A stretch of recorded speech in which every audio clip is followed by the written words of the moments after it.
भैया दीदी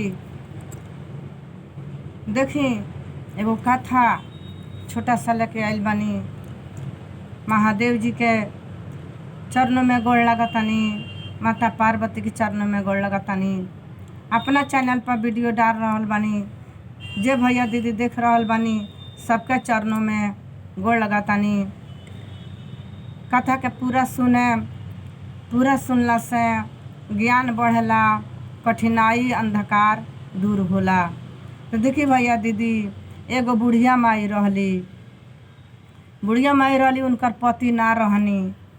बुढ़िया माई के 4 गो बेटा रहेलो, 4 गो पतोह रहेलो। 4 गो बेटा 4 गो पतोह रहेलो। चारू के बड़ा कठिन से पोसपाल के तैयारी करके शादी ब्याह कैले रहली। चारू सियान हो गइलो, बाल बच्चा ला हो गइलो। कहत आलो एक दिन जे माई हमनी के बाहर जातानी सन, हमनी के बाहर जाम सन। एजा रहला से दिक्कत होता, उससे कमीनी धमीनी नइखे होत, तो हमनी के बाहर जातानी सन। माई कहली जे ठीक बा बाबू, जा लोगन हमनी के बानी सन, हमनी के कध लेम सन, हमनी के राय से रहम सन। अपना पत्नियों लोग के समझा दहलो कि सब कोई मिलजुल के रहिए लोगन, हमनी के बाहर जातानी सन। लेकिन चारू जानी के बुद्धि अच्छा ना रहे। चारू जानी चाल खर के रहेलो विचार वाला। इ सब देखत रहली, सब समझत रहली। चर्चा में जास तो महादेव जी से कहस कि हे महादेव जी, जब हमरा के 4 गो बेटा आ 4 गो पतोह जब देले बानी, तो चारू के तनी ज्ञान दी। पतोह लोग के, चारू पतोह लोग के महादेव जी ज्ञान दी। वो लोग के सही राह देखाई, ज्ञान दी, जे आपस में मिलजुल के रहो लो। जब चर्चा में जास तब यह बानी महादेव जी से बोलस आ महादेव जी से कहस। यही तरह से कहत कुछ दिन के बात भइल कि चारू जना अलगा हो गइलो। चारू जना अलगा हो गइलो, बेटा चल गइलो कमाए आ चारू पतोह अलगा हो गइलो। जब चारू पतोह अलगा हो गइलो तो देखी आ 15 दिन के बुढ़ियों के हिस्सा लगा दहलो कि 15 दिन तू रखिय, 15 दिन तू रखिय, 15 दिन चारू जानी बखरा लगा दहलो। ये 15 दिन बुढ़ियों के राखल जाए। बेटा तो कह के चल गइलो माई के देखिए लोगन, अभी लो हिस्सा लगा दहलो। बड़कों के हिस्सा में रह गइली सास बड़कों के हिस्सा में रह गइली। जब हिस्सा लागल, हिस्सा में रह गइली, कहतरी बाबू हम जातानी चर्चा में। जब कहतरी जे बाबू हम जातानी चर्चा में, तब कहतरी जे मैं चर्चा में जातानी। तो हाँ आ तो सुनी ना, आई बड़ी कचरा भरल बा, तनी कचरवा के साफ क दी, तब रउरा चर्चा में जाए। तनी कचरवा के साफ क दी। कचरा के साफ क दी, तब रउरा चर्चा में जाए। कहतरी अच्छा ठीक बा। झाड़ू खरहारा छैटा ले लहली आ चल गइली साफ करे। साफ करत रहली आ साफ करते करते उनका रोआई आ गइल। देखतरी ये ढेर कचरा बा। आज पतो हमरा के कहतरी जे साफ करे के, आज पतो हमरा के कहतरी इतना कचरा साफ करे के। पहले कहले रहती तो तनी तनी कह के हम साफ कर देले रहती, लेकिन फिर भी कोनो बात नहीं है। तो लगली साफ करे कचरवा साफ क के आ महादेव जी से विनती करतरी आ रोतरी आ कहतरी, हे जी शिवा गुरु जी, बड़की पतोहिया झाड़ू थमहवली, कचरा के साफ करा वाई गुरु जी। हे जी शिवा गुरु जी, बूढ़ी समैया के कोई ना सहारा बा, जीवन के पारला गाई गुरु जी। हे जी शिवा गुरु जी, बूढ़ी समैया के कोई ना सहारा बा जीवन के पारला गाई गुरुजी। महादेव जी से विनती करो तारी। महादेव जी कह तनी कल साफ कल सेवा कल। तू तो सती बढ़ले बाड़ू, सती के संगे बहुत कठिनाई आवेला। साफ उफ कह देहली, साफ उफ कह के तब चर्चा में गईली। फिर चर्चा में जा तारी तो महादेव जी से कह तारी कि हे महादेव जी 4 गो पतोह बालो, चारू जानी के ज्ञान तनी दीना हे महादेव। चारू पतोह लोग के ज्ञान दी, चारू एक से एक काले बालो, लोग के लगे सतबुद्धि नहीं खे। हमार बाबू बाहर गइल बालो, पतोह लोग के लगे सतबुद्धि नहीं खे। वो लोग के अंधकार लौकताटे, वो लोग के दिल भटक जाता। तनी महादेव जी ज्ञान दी वो लोग के। खाली महादेव जी से ज्ञान मांगस कि महादेव जी तनी हमरा पतोह लोग के ज्ञान दी, आपस में मेल जुल के रहो लो। तो देखी फिर ओकरा बाद बड़को में हो गईल 15 दिन। तब गईली मझिलो में। बड़को में 15 दिन हो गईल, मझिलो में गईली। मझिलो में जब गईली तो मझिलो का कइले रहली, 10 बोरा धान धऽ देले रहली। पालहा जोहत रहली जे बूढ़ियो आई हैं तो धानवा के उसीन दी हैं। उसीन के धानवा के आ तनी सुखा दी हैं। जब ई गईली तो कहतरी ए बाबू अब तो तहरा में आइल बानी, अब तो तहरा में हम रहें, तहरा सिरे पाल्हा आइल बा। कहली ठीक बा माई जी, कोनो बात नहीं है। गईली रहली, खाए कोए के बनौली, खियौली पतोह, खाना उना खा लेली। तो कहतरी जे बाबू हम चर्चा में जातानी। तब पतोह कहतरी माई चर्चा में जाए माँ? तो हाँ हम चर्चा में जातानी। तो कहतरी जे देखी ना 10 बोरा धान धइले बानी, तनी धानवा के उसीन ली आ उसीन के छत पर ले जाके धानवा पसार दी। आ धानवा पसार दी छत पर। आ धानवा पसारेम नु तो देखम कौआ ना जुठियावे। धानवा के बढ़िया से सुखा देम, कौआ जुठिया दी नु तो हमरा खानी खराब केहू ना हुई। अब तो सुन तारी बात, इनकर काया थर थराए लागल।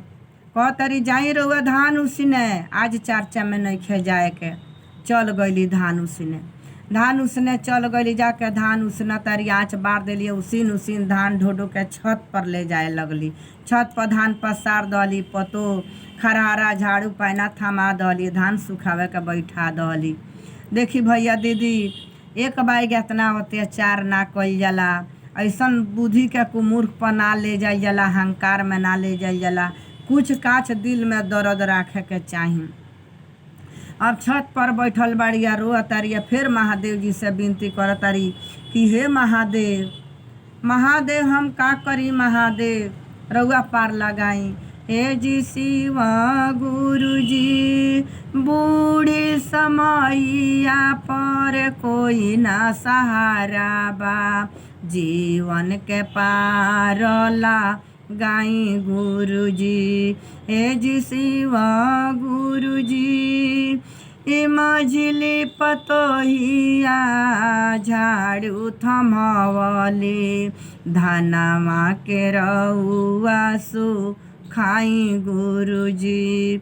हे जी शिव गुरु जी हमरो शरीरिया के पार लगई दी, हमारा पकोई ना सहारा गुरु जी। फिर वह तारी महादेव जी से सौंप तारी। सौंप के धान सुखा उखा के धो दहली। कर धरत उनको में 15 दिन बीत गईल। उनको में से एक दिन चर्चा में चल गईली। अरहौली काम करे के काम क के चर्चा में चल गईली। फिर चर्चा में जा तारी तो महादेव जी से कह तारी कि हे महादेव जी, अरे हमरा पतोह लोग के तनी सतबुद्धि दी। हे महादेव हमरा पतोह लोग के तनी सा सतबुद्धि दी, तनी सा ज्ञान दी महादेव। रौरे दया से 4 गो हमार बेटा बालो, 4 गो पतोह आइल बालो, वो लोग के ज्ञान दी। खाली चर्चा में जास्त ज्ञान मांगस, खाली ज्ञान मांगस। अब उन मझिलो के पलहा हो गईल। अब सझिलो के पलहा आइल। सझिलो में रहे लगली।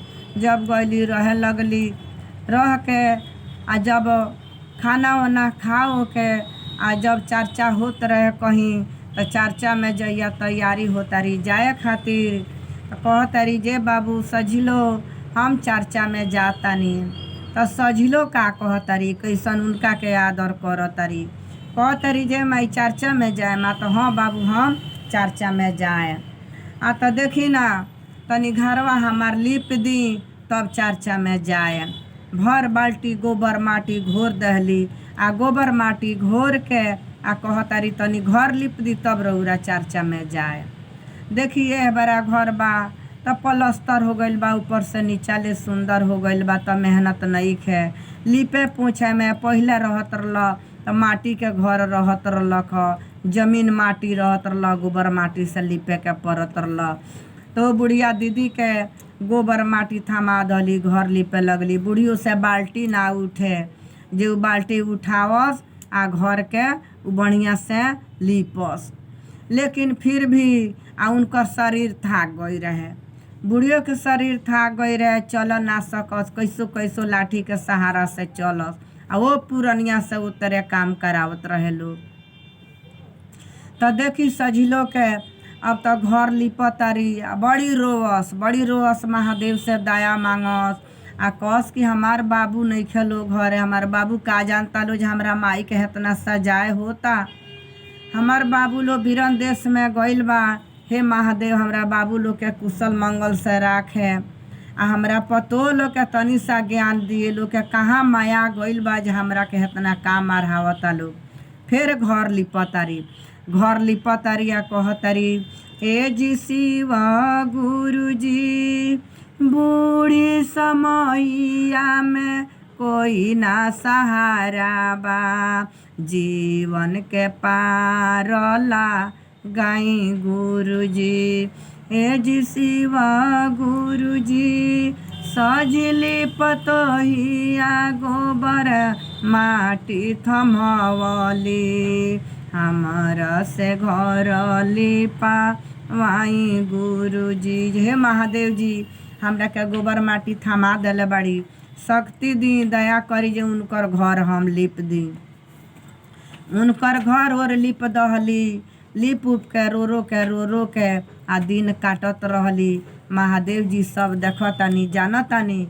आ महादेव जी कहतानी कि हे शीश, अरे सब तोर दुख दूर हो जाई, ते अपना दुख के झेल, अब तोर बड़ा सुंदर जीवन मिली। एक करम में तनी दुख लिखल रह तो तू दुख के झेल ल, घबरा जने शिशिया, घबरा जन, तू दुख के झेल। सब महादेव जी माता पार्वती उनका दुख के देखतानी, लेकिन तनी अपना नसीब में कमी रहे तो दुख तो झेलही के बाटे। तो देखी अब तो 3 जानी हो गई लो, अब पल्हा आवता छोटको के 15 दिन राखे के। तब देखी उ इतना ना रहली, ते 3 जानी से उ इतना ना अहंकार वाला गुमान वाला रहली जे द्वार पर डेग धरत तो डेल फिसिक के चल जाए रोड पर चल जाए उनका गर्व गुमान से। लोग देखे तो हंसे लगे जे कितना एथी में रहेले। लेकिन महादेव गुरु देखतानी कहतानी जे छोटकी में करा बड़ा कठिनाई होई, बड़ा कठिन से एकर दिन पार लागी। तो देखी छोटको के अब छोट पतो में गईली, छोट पतो में रहे लगली, रहत अब इनका खैला बिना देह सफा गति भल जात रहे, बहुत शरीर थाकल जात रहे। इनका से रहल ना जाए जाए, इतना ना काम को लोड पड़ जाए देह पर। आ तबो रोवस, आ रो के महादेव जी से खाली कहस कि हे महादेव, अरे हमरा पतो हो लोग के तनी ज्ञान दे दी, हे महादेव तनी ज्ञान दे दी। खाली ज्ञान मांगस जे लोग के बुद्धिया सत बुद्धि हो जाओ, खाली ज्ञान मांगस। छोटको में गईली, जब छोटको में चर्चा में जाए के कहतारी तो छोटको कहतारी जे माई चर्चा में जाए माँ, तो हाँ। आ तो 2 गो गुदरा बड़ी गंदा भइल बा, तनी गुदरवा खींच दी तो रौरा जाए। अब तो फेन गुदरा थमा दे तारी, सरफ पानी घोर के धो दे तारी। बुढ़ियो लगली गुदरा खींचे आ ओइजा रोआ तारी आ महादेव जी से फिर रो के कहतारी ए जी शिवा गुरु जी। बूढ़े समैया पर कोई ना सहारा बा, जीवन के पारला गाई गुरु जी। ए जी शिवा गुरु जी। छोटकी पतोहिया गुदरा थमवले, हमारा से गुदरा फीचा वाई गुरु जी। ए जी शिवा गुरु जी। ई बीरन देसावा में चारू बेटा गईले, बेटा लोग के घरावा बोलाई गुरु जी। रोआ तारी आ कह तारी जे हे महादेव गुरु, हमरा बाबू लोग के घरे बोला दी। हे महादेव, हमरा बाबू लोग के घरे बोला दी, हमरा चारू बाबू लोग के अब हम ना जिए। फींचत फींचत गुदरा गिर गईली, बेहोश हो गईली। जब आवत तारी छोट पतो टांग टूंग के खटिया पर सुता देहली, सुता के छोड़ दहली आ वही पर इनका झटका लाग गईल। जब इनका झटका लाग गईल, ऊपर का सांस ऊपर नीचा के नीचा तनाइल बा। सांस द्वारा महादेव जी के सुमरत तारी जे हे महादेव, हमरा बाबू लोग के बुला दी। रो तारी कह तारी जे हे महादेव, हमरा बाबू लोग से भेंट ना होई, हमरा बाबू लोग के बुला दी महादेव। बेटा लोग बीरन देश में रहे, चारू बेटा लोग के मन ना लागे। चारू बेटा कहता लो जे भैया ये बाबू घरे चलो, हमनी के मन नहीं खे लागत, का जाने घरे का भइल बा का नहीं खे भइल। चारू बेटा बाहर से घरे चल आइलो। जब चारू बेटा घरे चल आइलो, तो आते आते आते अपना अपना रूम में माई माई माई कह के खोजे लागल लो। मार चारू पत्नी लोग कुर्सी देता लो बैठे के, पीठ पर से बेग उतारता लो, मार पानी लिया के देता लो पिए के। आ तो हमनी के कुछ ना चाही, पहले माई नहीं खिलौकत माई के बताव लोग। कहता लो जे माई राउर चर्चा में जाई ने केनहो चर्चा में गइल होखे। आ यहाँ तो माई के कौन दशा भइल बा, सासे द्वारा माई रुआ तारी कह तारी ए जी शिवा गुरु जी। धन संपत्तिया में ही साजे लागेला, माई बाप में ही साला गल गुरु जी। ए जी शिवा गुरु जी।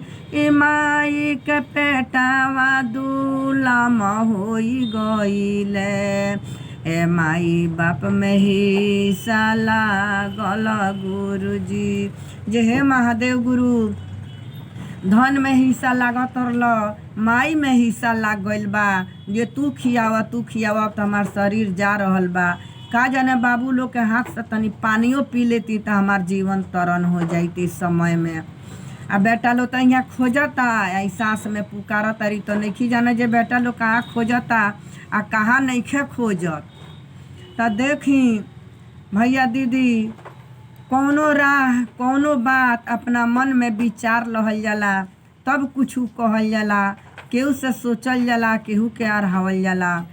हाव से कौनो काम ना करे के जे एगो गलती के 10 ठाइन शिकायत आ घिनौनी होखे। अब छोट बेटा खोजत फिरत तारन, खोजत फिरत माई के खोजत तारन। आ माई भेटा तो नहीं कि उनकर तो खाली हाड़ बाँच रहे, खटिया में सट गई रही। बुझाए ना जो ऊपर लोग सुतल बा। तो देखी बुझाए ना जो ऊपर लोग सुतल बा। तो यही से कहल जाला जे हे भैया दीदी, भगत के बस में है भगवान। ओ बेरा महादेव जी इहे दया कैनी, इस समय में जिनकर जोनी ना बदलल बेटा लो चल आइल। तले छोट बेटा देखता रहन, कहता रहन जे रे हेपर के सुतल बा, तनी सा गोड़ उघार लौकत रहे। अब तो डरे बतावस ना जे माई सुतल बानी। सुन के महटिया देहली। और जब जा तारन बेग धरे खटिया पर, तो देख तारन जो ऊपर माई सुतल बाड़ी। आँख तड़रा गइल बा, खाली तनी तनी सांस चलता। तले माई माई माई माई कह के रोए लगलन। सब बचपना के याद आवे लागल। हमार माई गोदी में सुतौले बड़ी, दूध पियौले बड़ी, चुतर धोले बड़ी, कितना गुलामी कह के, कितना मेहनत से, कितना शरीर के सजाए दे के पोसले बड़ी। बरा हमारा माई के केहू पूछनिहार नहीं खे। बड़ी अपना पत्नी के बोले लगलन जे अरे कुकर्मी तुम बाड़ू जे हमरा माई के इतना सजाए दिल बाड़ू आ माई यह बेरा हई दशा हमरा माई के भइल बा। चारू भैया लोग के बोलौलन, चारू भैया इकट्ठा हो गइल लो आ माई के देखता लो। तले जब कान में सुनाता जे हमर बाबू आ गइल बालो त हाथ से इशारा करतारी आ आँख खोल के ताके लगली जे हमर बाबू आइल बालो आ बोली ना बहरे। तब ताकत आलो जे तनी पानी माई मांगतारी, पानी ले आके पिया दहलो आ पानी पिया के मुड़ी पटकले बालो आप अपनी के माई के देह पर आ माई हेंगा आशीर्वाद दे तारी आ मरे के बेरा कहतारी जे बाबू खुश रह लोगन, पतोह लोग के कुछ मत कहिया लोगन। मरे के बेरा माई कहतारी जे बाबू खुश रह लोगन, हमरा पतोह लोग के कुछ मत कहिया लोगन। उ तो देखत तारी जे हमरा शरीर पर माछी झुकता, कई दिन से कपड़ा नहीं के पिचाइल आ हमरा सजाए भइल बा, हमार बाबू लो जान जाई।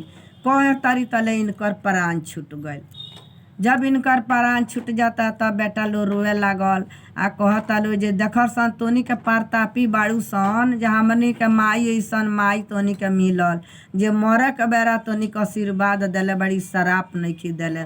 लेकिन हमनी के कहतनी सन जे तोनी के बड़ी तोनी के ढोए के पड़ी, बड़ी तोनी के दुख ढोए के पड़ी जितना हमरा माई के तोनी के रोले बाड़ू से चारू गोड़ी मिल के। तो देखी भैया दीदी उनकर नैया पार लागैला, मरे के बेरा ले अपना पतोह लोग के कुछ ना कहली। बेटा लोग के कह कि मत कुछ कह लोगन, ना तो कहिलो जे बुढ़ियो कहली हई तहेंग हमरा के कहता लो। अपन ईमान अपना हाथ में महादेव गुरु के सौंप के आसुर धाम के चल गईली। देखी भैया दीदी कथा के पूरा सुने, ई कथा ना हो, चर्चा ना हो, सच्चाई हो। ई कहीं चल रहल बा, कहीं घर में चल रहल बा, केहू के घर में नरक, केहू के घर में स्वर्ग। तो भैया दीदी कथा के पूरा सुने। फिर से महादेव गुरु के गोड़ लगातानी, माई पार्वती के गोड़ लगातानी आ जितना भैया दीदी कथा के सुन रहल बनी सबके गोड़ लगातानी। जे ई कथा के सुने महादेव गुरु सबका घर के दुख दलीदर दूर करी, अब अपन बानी के रखतानी।